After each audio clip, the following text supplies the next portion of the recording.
Hello everyone, welcome back to my channel. स्वागत है आप सबका स्पेशल एजुकेशन क्लासरूम पर।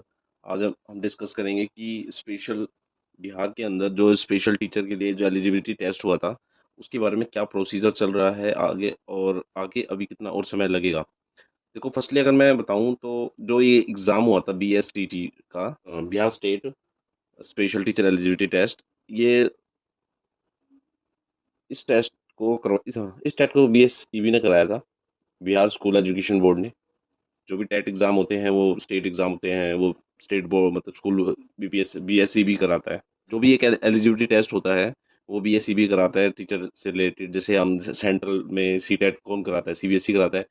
CBSE क्राइटेरिया सेट करता है कि टीचर एलिजिबिलिटी टेस्ट के लिए CTET 1 और CTET 2, ऐसे ही BSEB ने स्पेशल टेट करवाया था। जो स्पेशल जो उसका मेन फोकस है सिर्फ स्पेशल टीचर के लिए। तो उसने वैकें ये पेपर हुआ था वो दो उसमें हुआ था। एक हुआ था फर्स्ट टू फिफ्थ, जो कि प्राइमरी के लिए था, और एक 6 to 8 था जो अपर प्राइमरी के लिए था। इसमें अप्रोक्स मेरे ख्याल से 5,000 के आसपास इतनी वैकेंसी थी, और इसमें 1700 के आसपास अप्रोक्स वैकेंसीज थी। इसके ऊपर इसने भी SSTT करवाया था।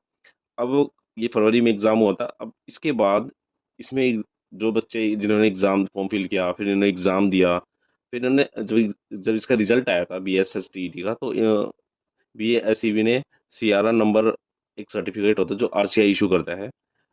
इसके अंदर ये एक ऑटोनोमस बॉडी है, एक तरीके से ये अपना सर्टिफिकेट नंबर प्रोवाइड कराती है। जो टीचर या फिर जो भी रिसोर्स कोऑर्डिनेटर, जो भी फिजियोथेरेपिस्ट होते हैं जो स्पेशल फील्ड में काम कर रहे थे, एक लाइसेंस नंबर देता है जिसे CRR नंबर कहते हैं, स्पेशली टीचर के लिए अलॉट होता है ये। अब इसके अंदर जो बच्चे पास हुए थे जिन्होंने वैलिड CRR दिया था, वो टोटल पास हुए थे, वो हुए थे 9503 के आसपास, जिनके पास वैलिड CRR था। CRR, अब वैलिड CRR तो है इनके पास, लेकिन वैलिड CRR भी होने के बाद भी इसमें मोस्टली जो बच्चे 1 to 5th में है वो 8,000 के आसपास समथिंग है, और इसमें है 1,400 के समथिंग जो पास हुए हैं। ठीक है, ये लोग पास हो गए हैं। ठीक है, ये स्टूडेंट जो है वो पास हो गए हैं। अब इनके जो ये स्टूडेंट जो है पास हो गए हैं।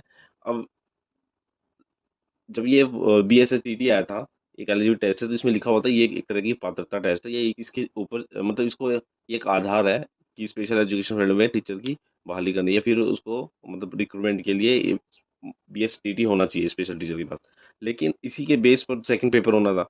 अब वो सेकंड पेपर होने के लिए बच्चों की संख्या कम से कम 3 गुना होनी कंपलसरी है। अब वो है नहीं। बहुत सारे यूट्यूबर बता रहे हैं कि सेकंड पेपर होगा, सेकंड पेपर होगा। सेकंड पेपर मैं कह भी सकता हूँ होगा, लेकिन सेकंड पेपर होने के लिए 3 गुना होने जरूरी है, क्योंकि अगर इनका पेपर करा भी लेते हैं, जो भी 9,500 के आसपास जो बच्चे जिन्होंने क्रैक किया है ये एग्जाम, तब भी अगर इनका DV कराने बैठे हैं तो इसमें से ही बहुत मोस्ट सारे कैंडिडेट है जो डिस्क्वालीफाई हो सकते हैं। क्या पता उसमें उनका वो अपीयरेंस हो, B.Ed स्पेशली कर रहे हो। ठीक है, या फिर कि अभी बहुतों का रिजल्ट आना बाकी हो, कि इन्होंने ऐसे फिल, कुछ स्टूडेंट होते हैं जो फिल कर दिया होता है, कुछ ज्वाइन नहीं कर पाते, अदर स्टेट के होते हैं, दूर होने के वजह एग्जाम देते हैं, बहुत सारे इश्यूज हो सकते हैं इसमें। तो सेकंड एग्जाम होने के लिए ये सब सारी चीज़ें, ये एक तरीके से एक तरह का बैरियर बन के खड़ी है कि भाई सेकंड एग्जाम लेना हमारा ठीक होगा ही नहीं। तो कुछ न्यूज़पेपर की कटिंग भी आ रही है जो ये कहती है कि BSEB ने अपना BSEB ने जो BS रैट करवा के बाकी प्रोसीजर BPSC को सौंप दिया है। BPSC को सौंप दिया। अब BPSC ने क्या किया है, BPSC ने एक जो शिक्षा, जो भी स्कूल है, जो भी डिस्ट्रिक्ट वाइज स्कूल है, उनके ब्लॉक ऑफिसर से ये कहा है कि आप अपने स्कूल में जो दिव्यांग बच्चों को पढ़ाने की उनकी शिक्षा अवेलेबल है कि नहीं, उनका एक रोस्टर तैयार कीजिए और हमें भेजिए। अब रोस्टर तो ये तो किसी रोस्टर का मतलब ही यही होता है कि एक तरीके से किसी विभाग में निकलने वाली जो वैकेंट सीट होती है ना, उसको ही रोस्टर कहते हैं। बस ये रोस्टर मांगा है। अब हम मेनली ये रोस्टर मांगा क्यों गया है, ऐसा नहीं कि दूसरा एग्जाम हो करने के लिए मांगा गया। मेनली ये रोस्टर इसलिए मांगा गया है क्योंकि क्योंकि जो स्पेशल टीचर होते हैं उनमें भी क्राइटेरियाज होते हैं बहुत सारे।